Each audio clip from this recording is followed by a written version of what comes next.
কিশোরগঞ্জ শহরের আখড়া বাজার এলাকায় আধিপত্য বিস্তারকে কেন্দ্র করে বসত বাড়িতে হামলার ঘটনা ঘটেছে।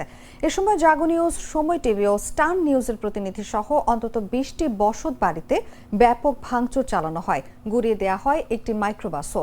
মঙ্গলবার রাতে নগুয়া এলাকা থেকে প্রায় 40 থেকে 45 জনের একটি সশস্ত্র দল দেশীয় অস্ত্র নিয়ে আখড়া বাজার এলাকায় ঢুকে মহড়া দেয়। এক পর্যায়ে তারা গলির দুই পাশের বাসায় হামলা চালিয়ে 20টি বসত বাড়ি ভাঙচুর করে।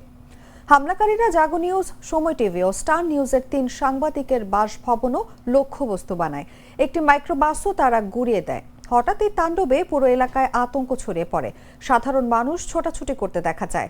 খবর পেয়ে কিশোরগঞ্জ সদর মডেল থানা পুলিশ ও র্যাব 14 দ্রুত ঘটনাস্থলে পৌঁছে।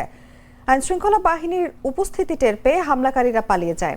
সদর মডেল থানার ভারপ্রাপ্ত কর্মকর্তা মোহাম্মদ আবুল কালাম ভুঁইয়া জানান, আধিপত্য বিরোধে হামলার ঘটনা ঘটেছে, জড়িতদের গ্রেফতারে অভিযান চলছে।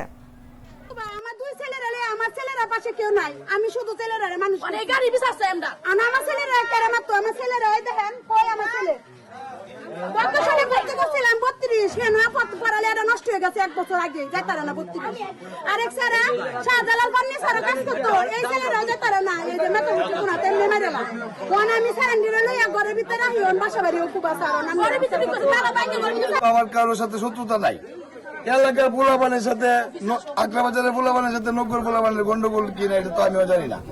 তা আমি গাড়ি এনে রাখছি, ভালো কথা। এখন পোলাপানের সাথে যে আমার গাড়ি পাইছে, আমার গাড়ি কোবায় তুই গেছে তসস করে। 200-র বেশি সার্ভিস ও ফিচারে লেনদেনের সব বিকাশ অ্যাপে সম্ভব।